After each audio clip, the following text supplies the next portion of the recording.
Are we on? So, I told one more person about this, but other than that, still haven't really advertised it. So my thought is, let's not just keep doing this forever. I'll spend some of today thinking through how and where I would advertise it. What to do with this. Unless oh, see, there it goes again. It just cut off 32 seconds of recording for some reason. Anyway, um, I bet it's because I programmed it to go off to start the recording at the top of the hour. That's probably what it is. Still getting used to YouTube. Anyway, I was saying that I told one person about this. Hello, welcome. One new person about this, but besides that, haven't advertised it. If you have any questions about metamodernism, so here's the thing: I'm riffing. Okay, they're gone. This always happens. Somebody pops in for a few seconds and they're out. But I told one new person about this, otherwise didn't advertise it.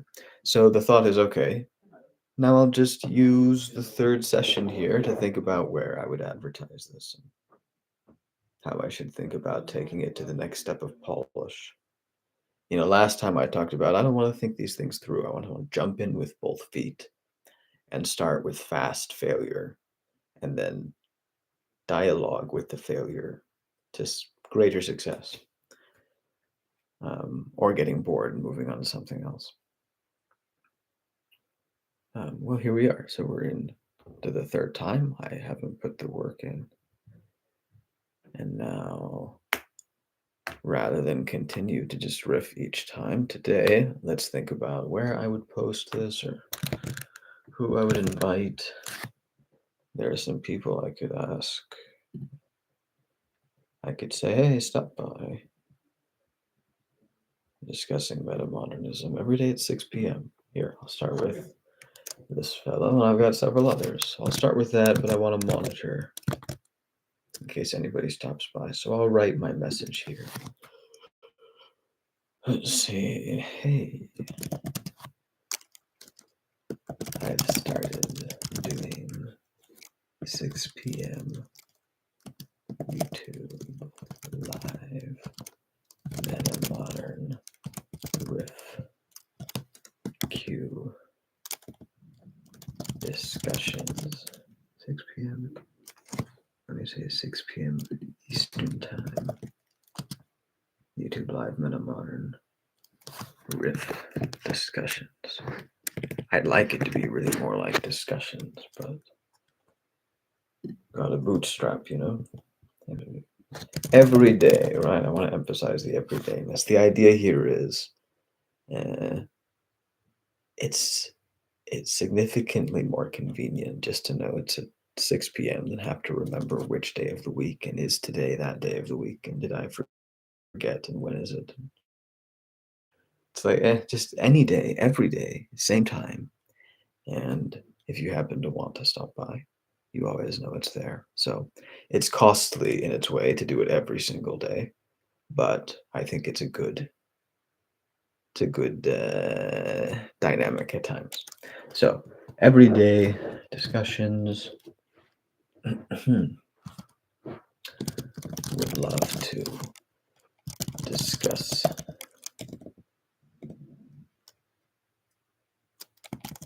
anything. On the one hand, it can be about metamodernism, and the other hand, it can be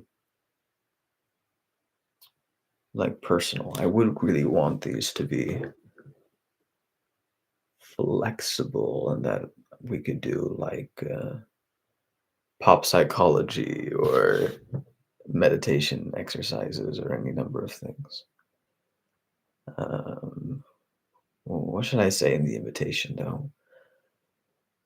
Although it's nice just to clarify the shape of the container in my mind. Yeah, I'd explicitly like to do explicit metamodern stuff, but also like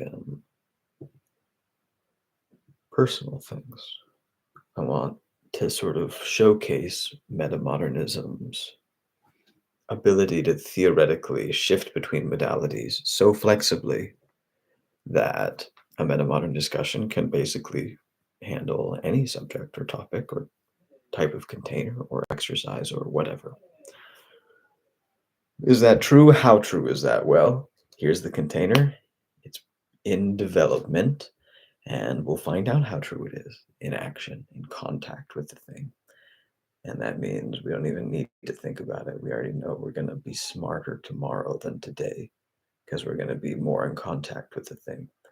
So you got to know when to think and when to just keep acting, because your thinking is going to tend to focus on, the data you have at your disposal, and the acting will give you new data.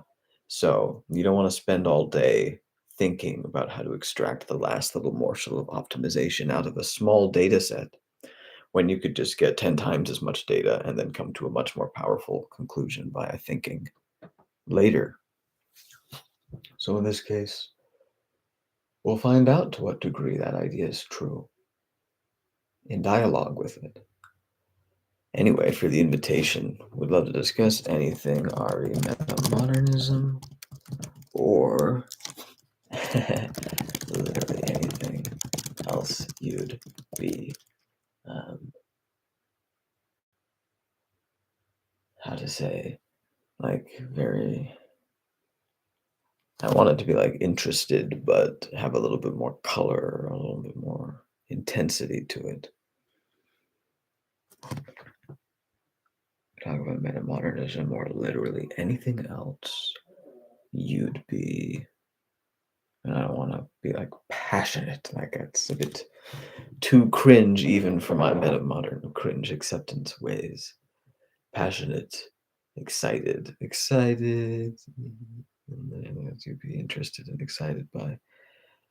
Happy. How about anything else you'd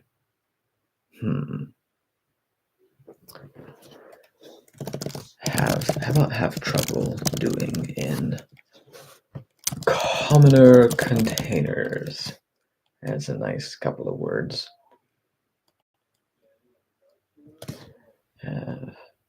Here, how about this? You'd have trouble. How about you'd face resistance? That's a little bit. It seems I may have reached the message length here. Nobody's here, so I'm going to finish it up over here in Facebook.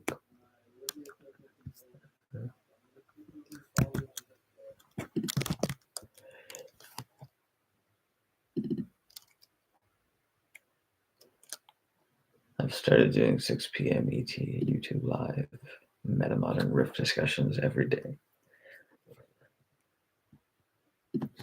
Any day you feel like passing by, I would love to discuss anything. Metamodernism or anything else you face resistance doing in commoner containers. Okay.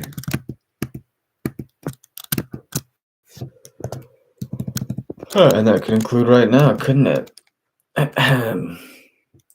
Now, when they show up, they might be like, wait, can we get on with the video call? Although I may be overestimating how much people prefer that. Yeah, I think it's really important to get over trepidation about a sort of publicness with creating theoretically permanent online content. The instinct is, hey, this is going to be recorded for posterity. Put on your Sunday best, something like that. But for me, it's too much of a burden to have to do that anytime I want to say something. It's a new medium of communication. It's too important for me to be held back by my trepidations on this front. So, yeah, stop by any day you feel like passing by. I would love to discuss anything or anything else you face resistance doing in commoner containers, right? I've heard a lot of people emphasizing, you want to make things exclusive. You want to make them seem hard to access. I think the good version of that creates itself. At the end of the day, each of us only has 24 hours. If 100 people want to talk to you every day, You just become exclusive, obviously. You can't talk to everybody whenever they want you to. But I don't think it should be faked.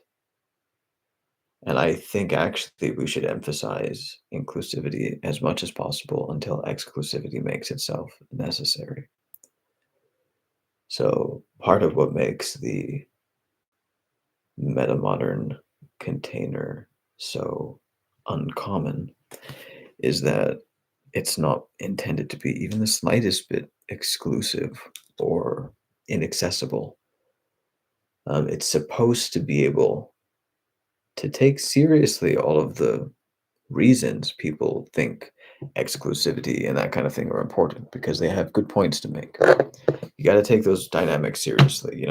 If you let somebody in and like monologue for 45 minutes on a subject that bores everyone, you can't just be like, we're so inclusive and think it's not going to inevitably affect the quality of the meeting. But the metamodern ambition is to have sufficiently flexible meta principles for navigating things that the challenges to the container can be integrated into the container. That's very key. If you can get that, you can theoretically get a container that keeps growing. And then, yes, it meets resistance and it would make most things plateau once the resistance gets big enough, no matter how much energy there is behind something. But if the system is designed to integrate the very resistance it is generating, then that's sort of like turning its resistance into fuel, at which point creating resistance on purpose can be a good strategy. Now, there's probably some thermodynamics principle that could be applied here to say something like you don't want to create resistance so that you can then harness it because you'll have friction along the way, and so you'll end up behind. Um, but I see an interesting corollary in the physiology of the body, actually, because a lot of people don't know that lactic acid is used as a fuel by the heart. Now, you need good circulation to make sure that the lactic acid comes out of the muscles and heads to the heart to be recycled as a source of fuel. But if you've got that, then again, I doubt you're getting more energy than you lost when you produced the lactic acid in the first place by intense muscular activation. But you get to recycle it part way, so it's more efficient. And if the body does that with lactic acid and turning a waste product into a fuel source, then maybe the metamodern container can be sufficiently flexible with regards to container challenging things that it can integrate the challenges to the container into the container itself. Now, that is a little bit like painting a target on your back and saying to the trolls of the world, hey, come test how we're supposedly going to integrate even the most difficult challenge.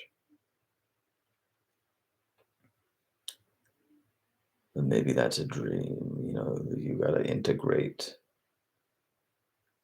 grappling with the resistance as well. Like, yes, you want to harness it and integrate it, but that integration isn't the same thing as mere one-dimensional yielding. No, integration requires a back and forth sort of dialogical process between yielding and not yielding, the opposite of yielding, yin and yang.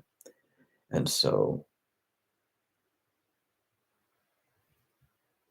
it's probably okay to kick people out of the thing if they're disrupting in the right ways, but which ways are okay? And certain disruptions, maybe it's good faith. And this is why Tim was right to think so deeply about good faith. Maybe that's what it is. As long as people are doing it in good faith, maybe it works. But if they're doing it in bad faith, it doesn't. Now you might say, well, trolls aren't doing it in good faith. And it's like, well, yes and no. Like they're not just trying to make everything worse exactly. They're playing a game. They're enjoying something. They're exploring something that feels meaningful about relating to social patterns and dynamics by exploiting them and revealing their vulnerabilities and in some ways raising consciousness about how we act like robots and can be uh, led around and made to look like fools. Like trolls do something interesting.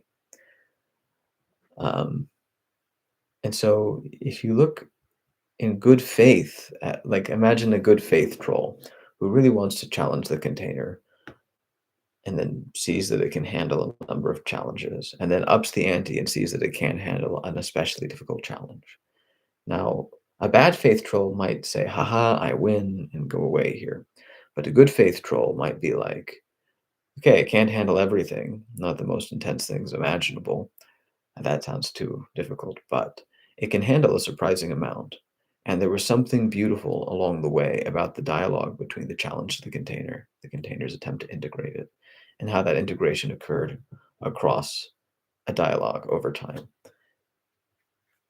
And so this kind of a troll might then become interested in the sort of shape of the container or the spirit of the container. Because part of the claim is that this sort of integrating spirit is something that can be applied with extreme cross generality. That's sort of the point in some sense. It's good to have individual tactics and knowledge about specific domains of expertise, but people who are considered wise or deep are people who can find, the kung fu in the waxing of the car, wax on, wax off. It's understanding that there's a way to learn things in a deep way that crosses modalities. And so you learn to wax the car, but you also learn to fight. And maybe it's good for other things too. Massage or something. And so that's the whole point of the Miyagi story, is that he teaches in this deep way where the applicability to fighting is only revealed later on because it's cloaked, it's hidden. But we want that same shape. It's like, what are the insights that are so deep that they're not just good for sanding the deck and kung fu, karate, but are good for like everything. Good for handling emotions, good for relating to people, good for taking care of children, good for learning languages, good for economics, good for politics, good for philosophy, good for poetry. Is there anything like that? Anything that they can all share in common? And the answer is maybe no. But what that would mean is that what they all share in common is that they don't have this thing they all share in common. That they're all alone in some sense at the ultimate and deepest level. And that that's one of the burdens of existence itself. And when you couple that with burdens like the ultimate unknowability of all things, if you buy into that sort of postmodern argument, that's another burden of existence. And in theory, what makes a burden of existence and not merely a provincial, local burden. I have this burden, but maybe you don't. No, a burden of existence is one that you and me and everyone shares in common. And on some level, all the animals and all the plants share it in common. And even any imaginary aliens or AIs or extra dimensional beings or gods would all share in common that, as far as I can tell, there's no way to know ultimately pretty much anything. You could always discover that you were sort of enclosed within a system that you thought was everything, but was in fact simply a subpart of everything, or something like this, that you could always be in a simulation or somehow be mistaken about whether you know what's going on or not. I feel like this is a problem that maybe happens no matter how smart you get, in which case AIs and humans would stand shoulder to shoulder facing that burden of existence. And maybe that's where we find the common ground that we need to coordinate. The common ground, because as the common ground, it's the Schelling point, right? If any intelligent entity that thinks about it deep enough is going to realize at some point I don't know, it seems related to things like Gödel's theorem in some ways, but the point is something like this ultimate unknowability of all things, the possibility that you could be enclosed within a system with external dynamics that you're completely unaware of, and that maybe that's true no matter how intelligent you get. And what does that mean? It means you might be about to go to heaven, you might be about to go to hell, or anything in between, moment to moment. You don't know anything. Like, you might say, well, it doesn't happen before. It's like you don't know that it's not happened before. They're weird, twisty philosophical ideas like the anthropic argument and things like this. But the real point is that's still thinking you know something. That's not understanding what it means to say you really don't know the ultimate unknowability of all things. You're like, right, I don't know everything. I didn't know everything yesterday. It's like, no, you think you didn't know yesterday. You don't know if you didn't know yesterday. You don't even know that. Memory could be an illusion, you know. Who knows how anything works, ultimately. All systems of knowledge are built on axioms, unproven axioms, and probably unprovable, no matter how smart you get. And that means even the most intelligent superintelligence faces the same ultimate burdens of existence as us. And I've described one of them, but there might be several others, or who knows how many others. And the superintelligence might know better than us what these common burdens of existence are. But when you see the common burdens of existence that are theoretically completely generalizable to any agent, to anything that cares about what happens, and therefore cares if its utility function goes to, heaven or hell or anywhere in between, and yet then discovers the ultimate unknowability of all things, and that even trying to reason probabilistically about these things is completely moot, and the justifiable basis for action of any kind turns out to be null, unjustifiable, ultimately built on unprovable axioms, eternally, forever. There's no, this is the thing, this is what keeps us from arriving at the other side of this problem, is we sort of imagine that we'll figure it out. It's like there are some things that look unsolvable and then we need to figure them out, and that's wonderful. But there are some things, let's suppose, that are eternally unfigure outable. And so the only thing you can do with them, the only insight to be had, the most important one anyway, is that you're not going to figure it out, that it can't be figured out. Maybe that's one reason it feels a little bit like Gödel's theorem. It's knowing the impossibility of the thing. I don't really know if it is or not. I don't know that, but but if that's the case, then it's really important not to like wait for the next genius Nietzsche or something to come along and figure it out. It's like, no, that's never going to happen. So the sooner you figure that out, the better, because then you can say, wait a second, we're never going to figure this out. Now what do we do? Right? So now you're moving to the other side of the question. You're finally getting on with it. And when you get on with it, what you discover on the other side is fascinating, because it's like, wait, this is deeper than I expected. I realized I'm never going to figure this out. I think I realized, although it sounds like, how do you really know? You don't. But it seems like maybe even nothing, no one will ever figure this out. Certain things can't be figured out in that sense. And wait a second, if we know that they're completely impossible to figure out and that they matter to basically anything that cares about anything, if it just cares, maybe not a rock if the rock doesn't care, but anything that cares in some sense, whether it's, humans or animals or AI or aliens or gods, it's like anything that cares faces the same unsolvable problem. Oh my goodness.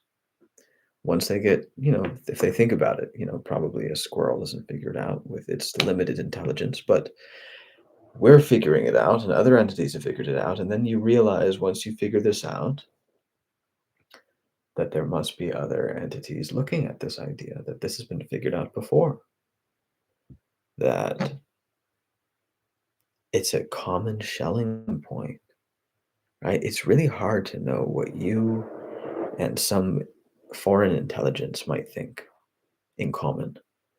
Uh, you know, it's one thing to look at the same world differently. It's another thing to be looking at completely different parts of the same world to such a degree that you're practically living in different worlds and have no concept of the things that others are tracking. You know, like the rhythms of what matters to, you know, somebody in Papua New Guinea and me are so out of sync with each other. And it's easy for us to take that, to forget that, because we see others around us and we take for granted that we're all in sync, but we don't realize how sort of not artificial that phenomenon is, but local, you know, big picture, big picture. Still want to send out those invitation messages, but I got on a roll here. Big picture. What do we figure out when we realize this problem is unsolvable? We realize that every entity, or many entities, will eventually come to the same conclusion. And then we realize that they'll also come to the same conclusion, that other entities will come to the same conclusion, right? They'll realize that too. Hello, welcome. If you have any question, feel free to ask in the chat anything about metamodernism or anything. I'm in the middle of a riff about, well, what exactly? Oh, there they go.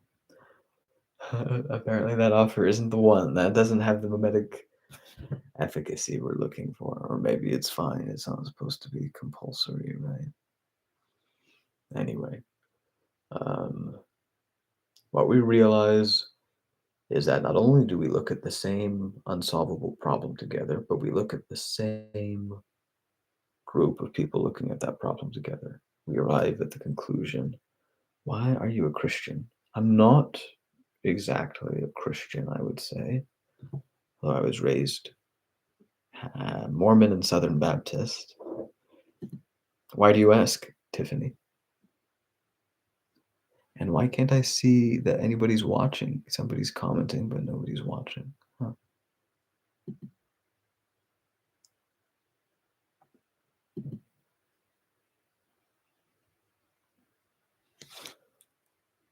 Well, regarding Christianity, I am much more inclined to think that there are valuable insights in it than I was before. I had very much what you could characterize as the new atheist, or maybe a somewhat postmodern, sometimes modern flavor of perspective that was like, look, the religions are either true or worthless.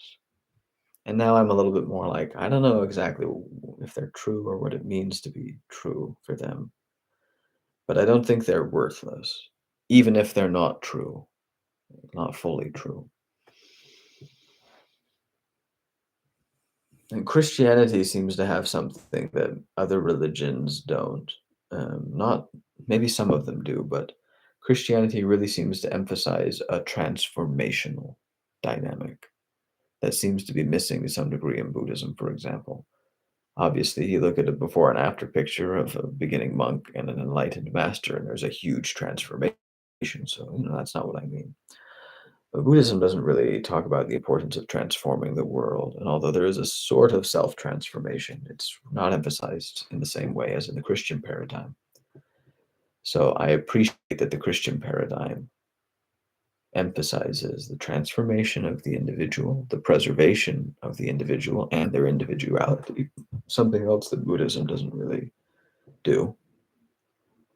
And the idea of the importance of the transformation of the world, the material world. It's not enough for it just to be interior. It doesn't matter that an enlightened master or a saint could live in a world of terrible suffering. Okay, is in a world of terrible suffering. And we say, yeah, well, if they were enlightened, they wouldn't be in horrible suffering. And it's like, yeah, that's true. But how about the rule is you don't have to be enlightened not to suffer. If you're starving, then um, it's okay for us to say, hey, even if we're so enlightened that it doesn't hurt us in the same way, can we work together to make sure that those, and how about the children at the very least, don't have to wait until they're enlightened saints or something to stop suffering. Let's make the world so wonderful for them that you don't even have to be close to enlightened to be having a good time. That it can be such a good world that you can be so far from the goodness that you aspire to. And at the same time, you're moving in the right direction and you're having a good time along the way. That's maybe the shape of what we want here. So the comment here is sex is shamed by all religions unless it's for a baby. Is that true? Sex shamed by all religions. I think it's probably true that every religion has at least some sect or denomination or group of people using the ideas of the religion to shame sex. And maybe some religions do a ton of that. Um, I think anywhere you get a religion, you're going to get people using the religion for all the same ordinary purposes. They're going to use it for, regulating sexual behavior. They'll use it for regulating war. They'll use it for regulating anything of primal importance. But given that every religion is going to be repurposed for those purposes and for agricultural purposes, for food production purposes, and so on, we say, well, what's the true version of the religion? The version that was inevitably co opted for primal needs, or the version of the thing that was like in contact, supposedly with some genuine truth, out there? It's not just. It's a lot psychological, it's a lot pragmatic, it's a lot about narratives, but the theory is it's not 100%.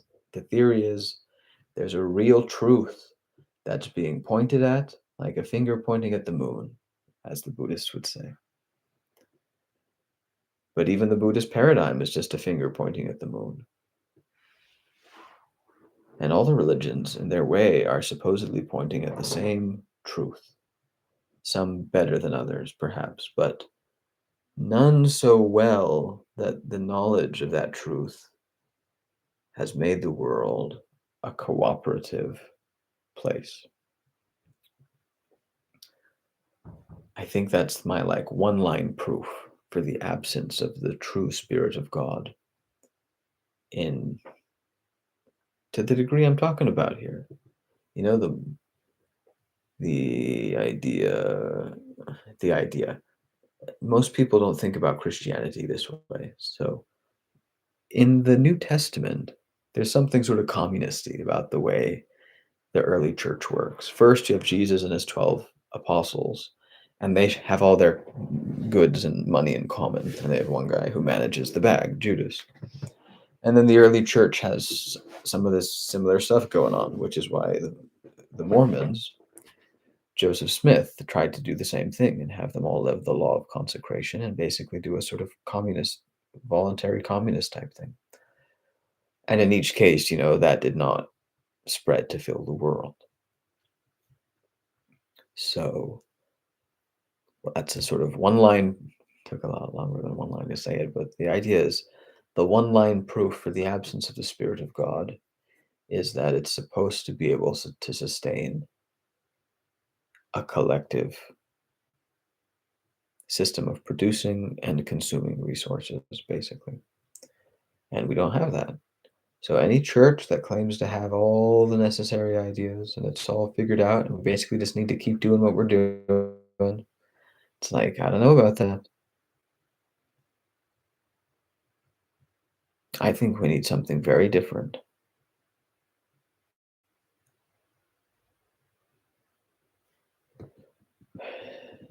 Revolutionary, you might, you know, Christ said that the kingdom of heaven was like a little bit of leaven or yeast put into 3 loaves of bread. And pretty soon it had spread to fill all the loaves. And then, of course, leavened bread starts not only to be full of the leaven, but to expand and expand and expand. But that's not what happened. It started with Pentecost, the New Testament would say. You know, Jesus is like, bide your time, don't go out preaching yet, wait for the right time. And then day of Pentecost comes a few months later or something, and the Spirit descends, and they preach, and they do miracles, and they baptize 5,000 people. And it's like, go into all nations and baptize every nation, kindred, tongue, and people in the name of the Father and of the Son and of the Holy Ghost. And behold, I am with you even unto the ends of the earth. And watch, because I come quickly. I'm coming back really soon, because you're just going to go preach it to the whole world. And then the whole world's going to believe and be united by the uniting, harmonizing Spirit. And then I'll come back quickly. And that's not what happened. So I think we've moved the goalposts. We're like, what would the true religion look like? It's like, well, it would look like a normal church, except if you speak the language of the people, you can tell they're talking about different doctrines and stuff. It's like, what about a church that is so powerful that it's getting converts all over the place, even if they don't speak the language? Like, that's the kind of thing that was supposedly going on in the early Christian church. Um, people are like hearing a paragraph about Jesus, and based on the context, they're like, okay, I'm convinced. And Jesus is like, hey, here's the deal, go out and preach. Don't take any money with you, don't take any extra clothes. The worker is worthy of his meat, his earnings. And when you go into a place, heal all the sick and teach them the gospel. It's like, heal all the sick. It's just so casual. It's like, the original idea was not that this was going to be some faithy based thing that took off because everybody had such believing hearts. It was like, no, you were just going to walk in, heal all the sick in the city, baptize half of them on the spot, and be like, yeah, we're going to go do the whole planet, literally all the languages, every tongue and kindred and people, even though we can't speak their languages. And we're going to get it done anyway, because that's what the Spirit of God is. It's the leaven that fills the loaves. There's an interesting passage in the Gospel of Thomas, which is not strictly canonical, but Jesus says something like, behold, I have started a fire, and I am watching it, guarding it until it blazes. And it's like, that's maybe the same idea. He was like, you want to know what the real Spirit of God is, what the kingdom of heaven means? When Jesus said that he did only what he saw the Father do first, Jesus said he did always what the Father told him. And Jesus saw God the Father in everything he looked at. What did that mean? And why did he say what he said as a result of looking at that idea, the idea of God the Father? And the idea is, if you actually know the nature of God the Father, to look at that meme is to sort of give yourself a prompt through which to interpret your experience, the world. And the right prompt is super empowering. And it gives you this amazing adaptability. You can like get nailed to a cross and come back. You're amazingly adaptable. You can suffer pain and privations and persecutions and sing and dance and feel wonderful. You just have such powerful mental health, basically. Your mental health is so amazing. You can be imprisoned and whipped and so forth and be having a good time. The whole time you're in the kingdom of heaven, having peace, joy, and love. That's basically the idea. And that's what Jesus had when he was looking at God the Father, the meme, and interpreting everything about his experience through that prompt. He was just like, wow, when I look at things that way, everything's really awesome. Um, and so this meme, the hope was that other people, could get their eyes on the same shape, with high fidelity. With low fidelity, you get part of the effect. Some of the spirit of God is in it, let's say. With high fidelity, you get extremely powerful effects. You get such powerful effects. Thank you very much. Well, I have a full stack human development system, Metamodern yoga or Metamodern Kundalini yoga.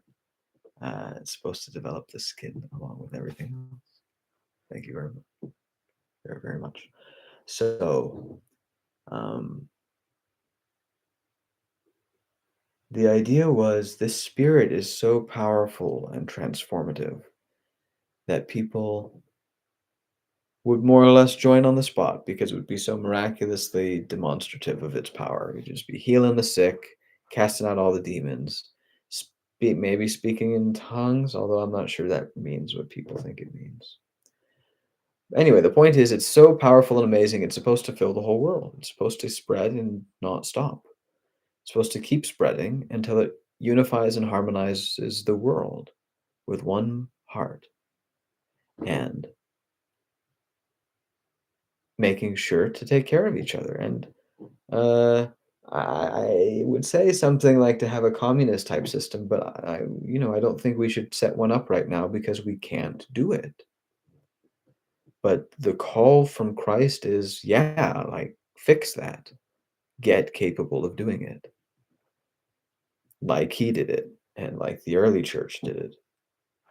And so the spirit of Christ, we know that we don't have the idea of the exact nature of God right, let's suppose, because it hasn't sufficiently harmonized the world to allow us to do something vaguely communist and not have it fall to pieces. That's like a simple proof. Like we can go into all the arguments and the doctrines and why you have the authority and your documents are the best and you have the best map of the way to God or divinity or nirvana or whatever it is. Fine. But it's interesting that your system hasn't swept the whole world and unified it and harmonized it such that we all live in wonderful, prosperous lives together as best we can, and then face the common burdens of existence together. And that's heavy enough. It doesn't have to be made worse with all the extra material, pointless suffering that is persisting, even though we have the ability to resolve it if we would coordinate. Heaven and hell. Well, what's heaven and what's hell? As concepts, an interesting thing about human beings is that a human being can believe that they're going to heaven when they die. And that's of basically infinite value. They can really believe that, but then they can feel like they're having a bad time because of some local problem in their lives. The local circumstance can overwhelm what would theoretically be just an absolutely mind-bogglingly blissful thing to know and to be safe and to be destined for happiness and everything perfect forever and just literally nothing can keep you from that. No matter what happens, somehow it all ends up in heaven. It's like, wow, that's so optimistic. And at the same time, a human being can literally think they're going to go to hell and like have the worst time ever forever and yet feel good today. And you think you should spoil their day, like how it should spoil your life to have a terminal cancer diagnosis and be on your way to hell. But people who really have to face that do face it and say, and now what? And in theory, the answer is nothing. You've lost. You had no possible answer for this. And now that it's happened, you don't know. You don't know. There is no answer. And yet, you fall to pieces and then you're here, you're still awake. Life goes on, at least for a while, and you come to terms with that which theoretically cannot be come to terms with. You stop waiting for an answer to decide to come to terms with it, and you come to terms with it without an answer. And as valuable as getting answers is, it's a very important and a severely underappreciated strategy to notice where you could coordinate or improve now, and you're waiting for an answer before you sort of have permission. You're giving yourself permission to do it. It's like if you can improve now, just do it. If you're being like, yeah, but I have to figure out what would I do if I got cancer, and then it's like, no, just assume you wouldn't figure it out, and then be like, okay, what would I do if I knew I would never figure this out? And then you get in touch with things like your mortality, and you live life with greater consciousness and vividness. That's what it seems like happens to people when they go through these experiences. So heaven and hell are interesting concepts. Do I think there's a heaven and a hell? Like, do I think when you die, some part of your consciousness goes on to either the greatest possible happiness or, I don't know, some horrible thing? Hmm. So, one idea is that our bodies don't so much generate consciousness as constrain consciousness. It's often when people's brains are doing the least, according to like medical machines, that they report having the most expansive conscious states, high energy and bliss and love and awareness and attention to detail and that kind of thing, focus. Um, so, one idea is when your body unravels, it stops holding a piece of the universe in a complicated, clenched sort of twist that has generated you and your consciousness in its particular shape or something. And when that unravels, its pattern is implicit in that which unravels. And maybe the question is something like, can some things unravel less than others? Is there anything at all that that during the unraveling process can somehow keep itself persisting in, I don't know, the patterns, even if they're literally the patterns of like fluctuations in space itself or something, I don't know. But is there any possible way? Because there's this Christian idea of, the gold and the straw, that you live your whole life and you generate a certain amount of gold and a certain amount of straw. And then when you die, it all goes through the fire.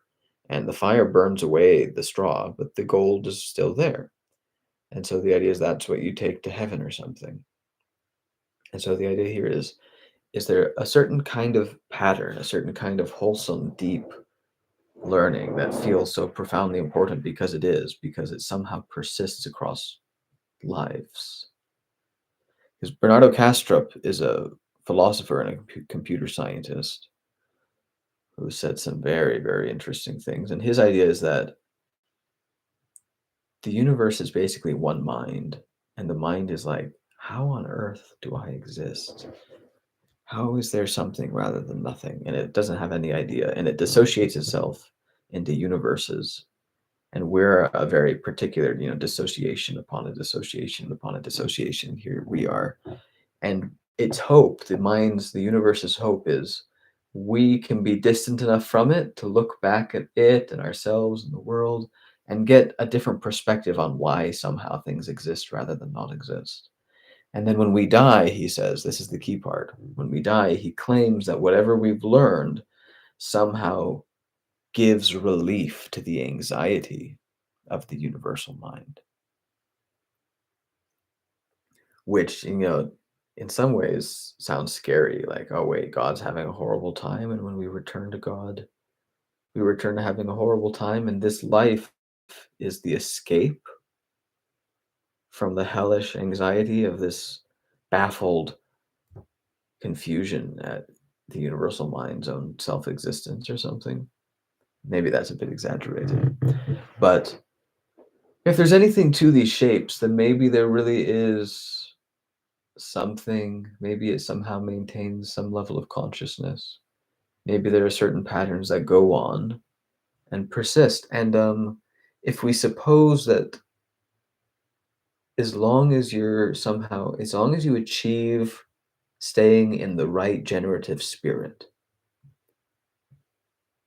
you generate these things that persist after death. But those things themselves, let's suppose, continue accruing. They continue learning in some sense. And so you could say, look, some of us die and have this mountain of gold, and some of us die and have this tiny sliver. But as long as you're in the spirit of the thing, somehow you'll continue on. And in the vast eternities, you'll all ultimately end up, a vast and continuing on eternally. So the scales basically blur into meaningless distinctions. And so the idea is you just go to heaven. The whole mountain versus sliver distinction is relatively unimportant. And, just trying counts, and you can be forgiven of basically anything except violating the Spirit of God, right? That's what it says. Says you can be forgiven for blaspheming even against Jesus, the Son, and whatever. I think I should look this up. What's the exact one? Um, shall be forgiven blaspheme against Spirit and Son. Let's see what we got here. Matthew 12:31.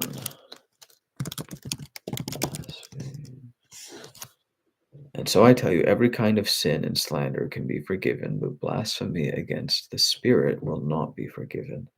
Isn't there some part about how even blasphemy against the Son or the Father will be forgiven? Well, anyway, maybe there is, maybe there isn't. In the Gospel of Thomas, there is. It says something like, you can blaspheme against the Father or the Son and still be forgiven, but not the Spirit and be forgiven. And maybe the answer is not because we're unwilling to forgive you, because maybe it doesn't even really work like that. Are they really people deciding to forgive or not? Is that how it works? The Christians tend to say something like yes, but who knows? No, the point is you can't be forgiven in the sense that uh, blaspheming against the Spirit is literally the thing that makes it impossible for you to receive forgiveness. It's like it is being in that spirit. As long as you're willing to try to be in that spirit, you can be, a mountain or a sliver, but you'll be in the right spirit and you'll accrue across time and you'll end up along the same path of glory in the long run. And so it all comes out the same. We're all basically equal in heaven. But if you refuse to follow that spirit, then you're out of the game. You can't be forgiven. So then what happens? You go to hell? And the idea maybe is there's another idea in Christianity that so as your consciousness re-expands up instead of being constrained to this human container, it's like you start to see everything and it's all light. Yeah, thank you. Yes, nice to have you by. I do this every day at 6 p.m. Same place. Um, Again, so the idea is that you self-sort into heaven and hell, because as you begin to open up to the vast truth of all things, the horrors of the universe, the pains of reality, the burdens of existence, and as there's more and more and more light, you start to, like sneeze, like some people have an allergic reaction to too much light and sun. You squint, it begins to burn.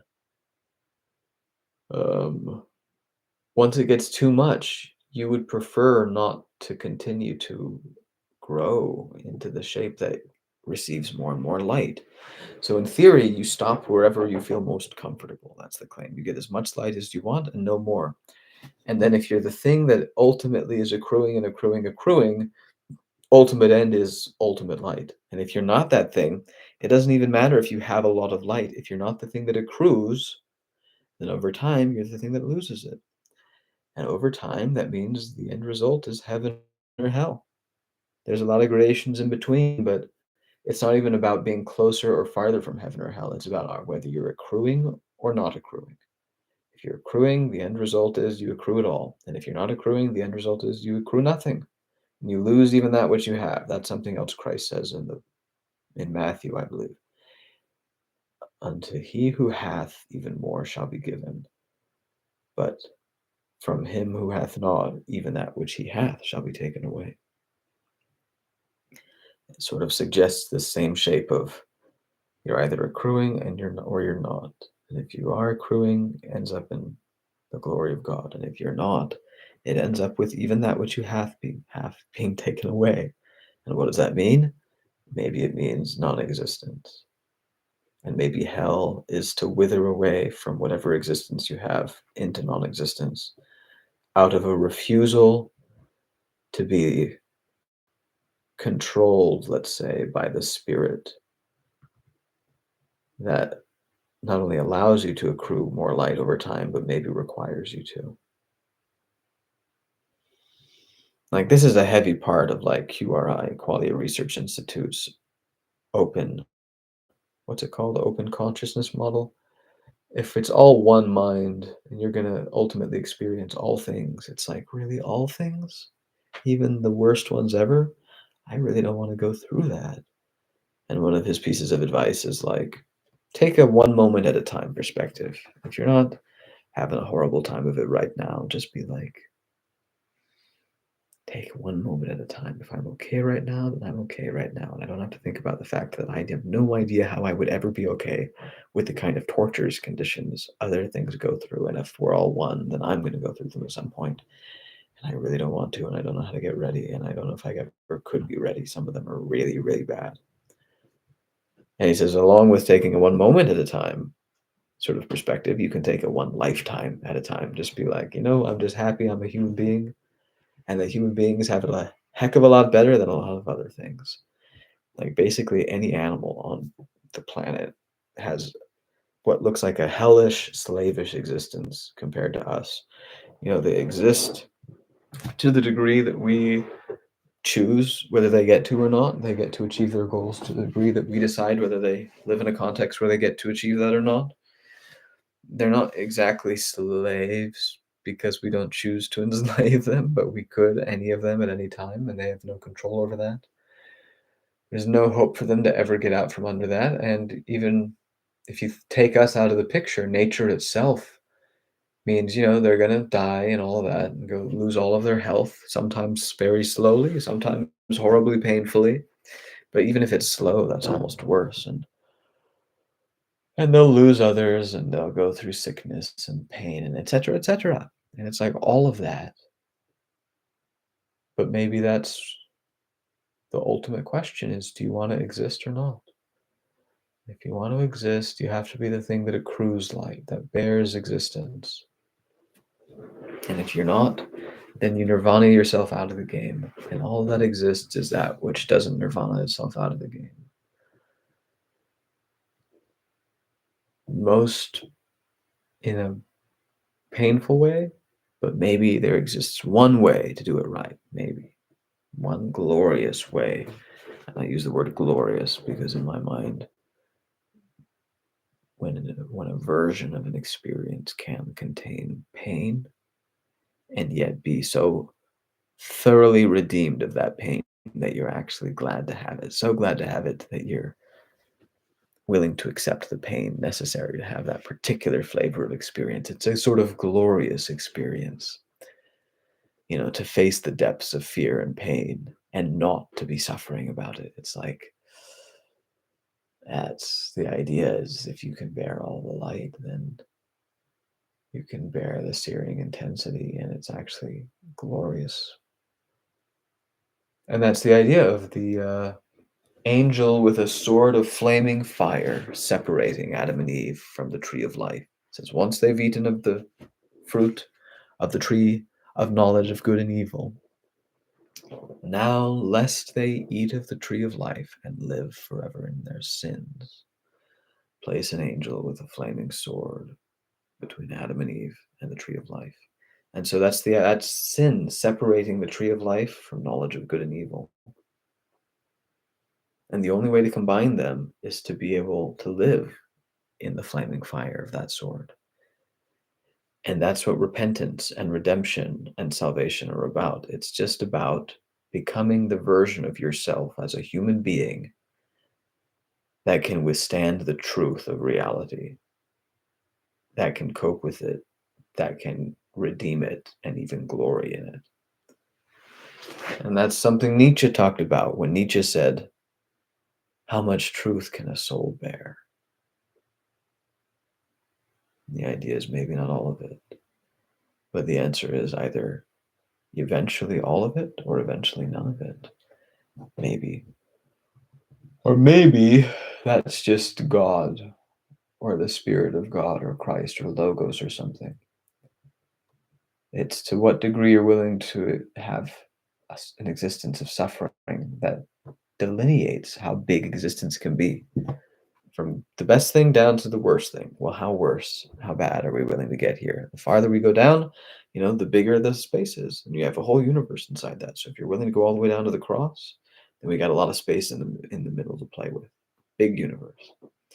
The amount of suffering you're willing to bear, and maybe can redeem. Because it's not about sacrifice in the sense of having a horrible time of it, but doing it anyway. No, that would be horrible. So it sounds. No, it's the genuine capacity to redeem them, to combine the fruit of the tree of life and the fruit of the tree of the knowledge of good and evil, and withstand the strike of the angel with the sword of flaming fire. The glory of God is a flaming fire, it said. The fires of hell are the same fires as the transformative power fires of grace. It's just one is redeemed and the other isn't. And to redeem that pain means to find a way to face it squarely on and in surrender to it and involuntarily assumption of that suffering, and then not just to bear it, but to experience the kingdom of heaven while so doing. And that's the missing key, maybe, for a lot of people, is they think they're supposed to be willing to suffer as much as possible, and that's not right. Is they're supposed to become capable of redeeming as much suffering as possible. And if you can't redeem it, then it's not the same. And if it's just horrible, then don't sacrifice yourself like that.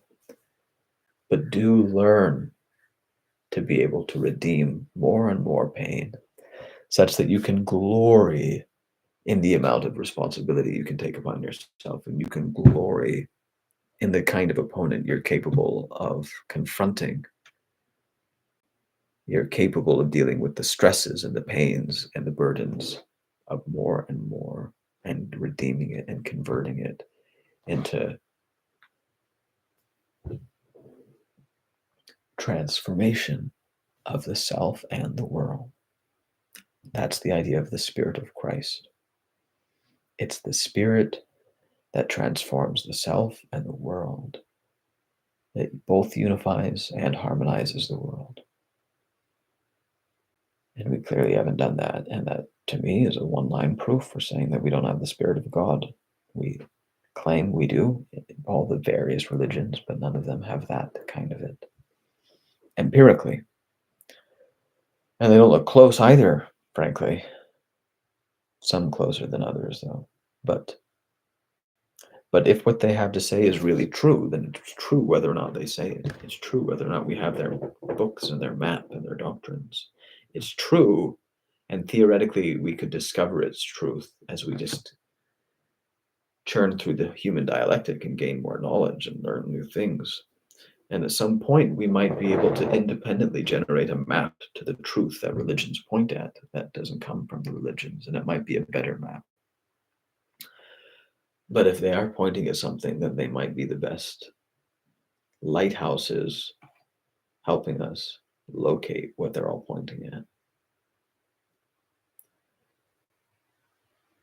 And if the spirit of and harmonizes, then maybe the spirit of Antichrist is that which does not harmonize. It has a polarization of either separation or consonance, conformity, and not the ability to have different tones and colors and find a way to have them all coexist in a beautiful harmony, different notes together. Instead, it's an insistence on not notes work together, but notes that are the same in order to fit together. It's a tyrannical, forceful conformity, and where that conformity can't be made to work, there's a complete separation because the dissonance cannot be tolerated. So One idea is that the Spirit of Christ was manifest. It was theoretically supposed to sweep the world and unify and harmonize it. But what went wrong is that it brought into salience the opposite spirit of Antichrist, which sought to unify the world without harmonizing it. And those two spirits have been interacting chemically or alchemically in like the world, like a cauldron bubbling ever since. And 2,000 years later, we're getting more and more unified as a species, but not necessarily more and more harmonized. And not necessarily less and less harmonized either. But if we buy into one interpretation of John the Revelator's book of Revelations, then the prophecy is, the prediction is, the spirits of Christ and Antichrist will continue reacting until they unify the whole world, neither in harmony perfectly nor in perfect tyrannical conformity. But once the full world is united, the spirits will stop just expanding and uniting things and have to sort of bounce back and have a final showdown and find out if we're going to be unified in the name of harmony or unified in the name of tyranny. And the prediction in the book of Revelations, of course, is that the inevitable victory is in the name of harmony. The Spirit of Christ will vanquish the spirit of Antichrist. Although in the last few days before that, or a few years maybe, the tyranny really comes to its peak, is apparently the idea. But maybe we can smooth that transition as well as possible if we understand it as well as possible. Say, how do we integrate? I mean, is that the horrible thing that can't be figured out or spoken? Is it that the Spirit of Christ has to integrate the spirit of Antichrist, not merely destroy it? Or is it to be cast out completely? Or is it that you have to integrate everything you can integrate and then cast out the only thing you can't integrate that must be cast out? And that's the spirit of Antichrist. And it's in its pure form or something. I don't know. But I suspect a lot more things need to be integrated than cast out. A lot of people think the casting out is the main show. I'm not so sure. Anyway, I'll wrap it up for the day. Didn't end up sending out the announcement invitations to a couple of people, but I've actually got a draft here written, and at least 3 people I know I can send it to. So maybe tomorrow we'll have some other people show up. All right, goodbye.